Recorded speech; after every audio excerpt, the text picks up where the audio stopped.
Yani cevapları vermemi ne kadar eğlenceli buluyorsunuz bilmiyorum ama keşke ayrı videolar yapsaydım. Neyse. Ay mı, yıldızlar mı? Ben yıldızlar diyorum. Apparition and Disapparition. O ne demek be? Apparition and Disapparition yani Hogwarts'ta neyi öğrenmekten daha şeysiniz? Yani cisimlenmek mi? Biçim değiştirme mi? Uçuş mu? Lanetler ve şeyler mi? Büyülü yaratıklar, onlarla nasıl bakarız? Onlara nasıl bakarız? Şato ile ilgili sırlar. Burada ne var? Öğrenebileceğim her tür magic. Gerçekten öğrenebileceğim her tür büyüyü tercih ederdim. Tamam. Arkadaşlarımdan bir tanesi bir Hogwarts sınavında kendini heceleyen şeyle ne denir ona? Tüyle işte hile yapmış yani sınavda kopya çekmiş. Şimdi sınıfın en üstünde tılsım dersinde ve sen de ikinci sıradasın. Profesör Flitwick neler olduğu hakkında birazcık şüpheli. Yani Profesör Flitwick anlamış aslında. Seni bir tarafa çekiyor ve diyor ki arkadaşın yasak bir tüy kullanıp kullanmadım. Ne yapıyorsun? Yalan söyle, bilmediğini söyle. Ama Flitwick'e doğrunun biri tarafından söyleneceğinden sınıf arkadaşına sorman gerektiğini söyle. Ve sınıf arkadaşına git ve ona sen söylemezsen ben söyleyeceğim de. Profesör Flitwick'e doğruyu söyle. Sınıf arkadaşın sınıf arkadaşın yani kısacası. Hayır, o zaman ikimiz de puan kaybederiz.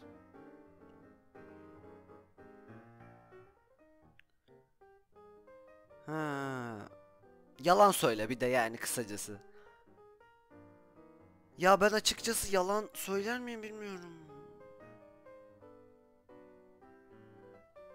Bu kadar da yalan söylemem ama şu ikincisini yaparım. Yani hayır hocam ben bilmiyorum ama inşallah başkasının söylemesini umarım yani. Müdürün odasına bir troll girmiş. Ve her yeri kırmak üzere falan. Ve yeniden bulunamayacak eşyaları ve hazineleri yok etmek üzere. Neyi kurtarırsın? Kurtarabilecek olsaydın. Aynen bence tuhaf el yapımı, tuhaf içinde yazılar olan bir el kitabını alırdım. Ondan sonra öğrencilerin kayıtları çünkü onlar önemli ve sonra da bir tane Dragon Pox yani ejderhalarla ilgili böyle bir toz gibi bir şey kurtarırdım. 4 tane kutu senin önünde yerleştirildi. Hangisini açarsın? Tortoise neydi? Kaplumbağa gibi bir şey işte. Kaplumbağaya benzeyen kutuyu üzerinde altın var. İçinde de bir tane yaratık var. Merlin'in sembolü olan bir siyah böyle parlak bir şey. İşte bu kısacası Ravenclaw. The small pewter box, unassuming with a scratch, I only open for the worthy. Bu da Slytherin'e benziyor biraz. Ben Merlin'in nişanı olan şeyi açarım. Öldükten sonra insanlar sizin adını duydukları zaman ne düşünmelerini istersiniz? Beni özlesinler ama gülümsesinler. Maceralarım hakkında daha çok soru sorsunlar. Başarılarımı düşünsünler böyle hayranlıkla. Öldükten sonra benim hakkında ne düşündükleri umurumda değil. Önemli olan hani hayattayken ne düşündükleri. Benim maceralarımı sorsun isterim. Hiç de maceracı bir kişi değilimdir aslında. Nasıl yalan şey yapıyorum şu anda. Eğer Hogwarts'a katılacak olsaydınız ne seçerdiniz? Of burada bir sürü şey var. Kedi seçmezdim. Kedi seçmezdim. Köpek seçebilsem köpek seçerdim. Screech ne? Brown Owl. Snowy Owl. Barn Owl. Barn Owl ne? Common Toad. Hayır kurbağa da seçmem. Gidin şuradan. Ben Owl seçeceğim ama ne tür bir Owl seçeceğimi bilmiyorum. Aşağı in. Valla hadi Screech Owl diyelim. Screech Owl ne demek bilmiyorum ama o olsun. Yazı mı Tura mı? Tura tabii ki. Hep Tura çıkar arkadaşlar. Gene Gryffindor'a çıktım. Evet ben daha önce de Gryffindor'a çıkmıştım. Peki Gryffindor'la ilgili ne düşündüğümüzü biliyoruz bence. Evet arkadaşlar ben de gururlu bir Gryffindor oldum. Hogwarts'ta. İsterseniz dediğim gibi bana aşağıdan belirtin. Siz hangi sınıftasınız? Bir de şimdi şey yapacağız. Neydi onun adı? Şimdi bu Harry Potter'ın biraz da Amerikalı Amerikalılaştırılma olayı var ya şimdi şeyle beraber, özellikle Cursed Child diyesin var, yok fantastik canavarların New York'ta geçmesiyle falan böyle bir Amerikalılaştırma şeyi var. Dolayısıyla sanırım biraz daha insanların, fanların falan ilgisini çekmesi için J.K. Rowling bir tane daha yazı yayınladı. Ilvermorny School of Witchcraft and Wizardry. Yani ben bunu okumuştum zaten. Amerika Büyücülük Okulu kısacası. Onlarda da 4 okul var. Hiçbir özelliği yok. Yani bana hiç ilgi çekici gelmedi ama şeyi yapmadım. Bakalım benim hani evim nerede diye test etmemiştim. Şimdi onu yapacağız. Ve bu testler hiç eğlenceli değilmiş bu arada. Üzgünüm arkadaşlar. Sıkılıyorsanız geçebilirsiniz. En eğlencelisi Patronus'tu. Onu da zaten bitirdik. What's your preference? Plot? Ha, senaryo mu daha önemli, keşfetmek mi? Keşfetmek elbette ki. Sadece birini alabilseydiniz neyi seçerdiniz? Gelecekteki bir günü değiştirme gücü. Bir günü, geçmişte bir gün değiştirme gücü.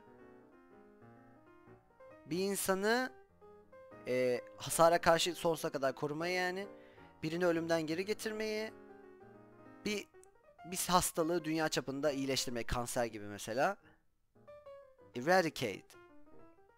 Bütün insanlardan bir şeyi alabilmeyi galiba. Kalite yani özelliği.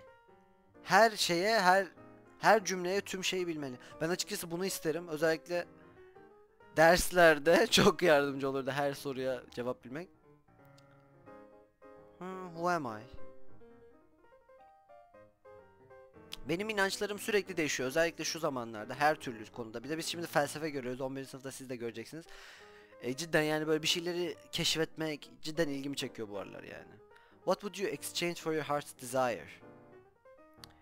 İstediğinizi alabilseniz neyi verirdiniz karşılığında? Ne değer ki? Bu çok emo bir cevap. Kan, ter ve gözyaşları. Hayır. Yani kaybetmekten hani gocunmayacağım bir şey. En az neyi kaybetmek istersiniz? Saygınlığımı yani tanınmışlığımı, sağlığımı, şansımı zaten şanslı, rüyalarımı, aşkımı, umudumu. Hayır. Umudumu kaybetmeyi asla istemem arkadaşlar. Özgürlüğe önem veririm. Bireyselliğe önem veririm. Servise önem veririm. O ne demekse. Tutkuya önem veririm. Ben açıkçası şöyle yapalım. Ben birey olmaya önem veririm arkadaşlar. Her şeyi bilen bir yaratık tarafından ya da bir insan tarafından bir şeyin cevabını öğrenebileceğinizi öğrenin. Which of the following most closely resembles? Hani buradaki şeylerden hangisi cevaplanmasını isteyeceğiniz şeye en çok benziyor tarzı bir şey söylüyor. Without a shadow of a doubt. Never. Very soon. It is impossible. Yes. If you come with me. Ay, if you come with me'yi seçeceğim ya. Sırf Tom Riddle şeyi olsun diye. You are. Yes you may. Only once. If you want to forever. Not for many years. Ne demek ya? If you want to ya da you are. Aynen you are istiyorum ben. Çok derin olsun istiyorum. Bir bebeği kurtarabilirsin ya da 1000 hayat kurtarabilecek bir şey. Neyi kurtarırsın? Bir bebeği mi kurtarırsın yoksa 1000 hayatı kurtarabilecek bir şişeyi mi diyor? 1000 hayatı mı demiyor. 1000 kişinin canını kurtarmak daha önemli diyebilirim ya da bebeği kurtardım diyebilirim. Bu güzel bir moral question. Şimdi Harry olsa ne yapardı acaba? Hayır, öyle düşünmeyelim arkadaşlar. Biz kendimiziz ve Amerika okulunda nereye yerleşeceğimi gerçekten merak ediyorum. Valla kesinlikle kurtaramayacağımı bilsem ben bebeği kurtarırdım sanırım. Bu nasıl okunduğu hakkında en ufak bir fikrim yok ve okumaya çalışmayacağım bile. Pukwudgie arkadaşlar. Pukwudgie nedir? Pukwudgie de Gryffindor'un yandan yemişine benziyor açıkçası. Bu nasıl bir sembol ya? Bakalım benim evim nasıl bir şeymiş. Hadi onu da öğrenelim. Yani neymiş? Ilvermorny House.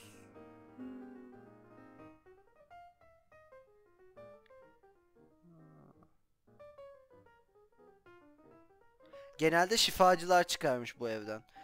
Yani J.K. Rowling gidip bir tane daha hikaye yazmak istiyorsan hani böyle 8 romanlık bir öykü, gene böyle dostluk, arkadaşlık, cesaret falanla ilgili yaz ama böyle incecik bir kitaptan, ki şu anda yanımda bile değil, şu kitaplığımda duruyor.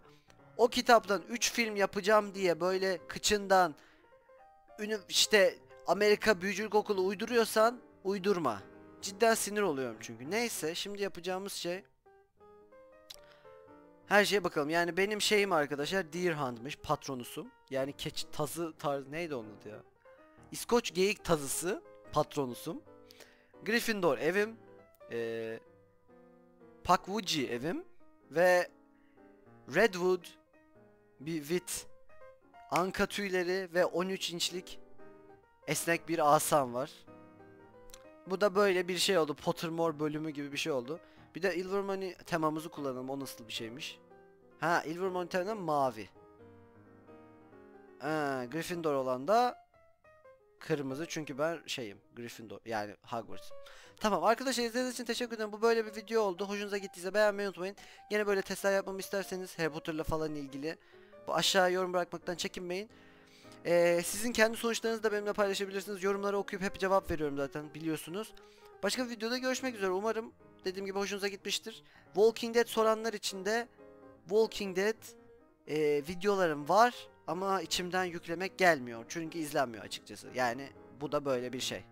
Ne yapacağımı bilmiyorum onlarla ilgili. Henüz karar vermedim. Ama şimdi gidip ders çalışacağım. Umarım hoşunuza gitmiştir. Daha fazla için beğenmeyi unutmayın. Bir sonraki bölümde görüşmek üzere.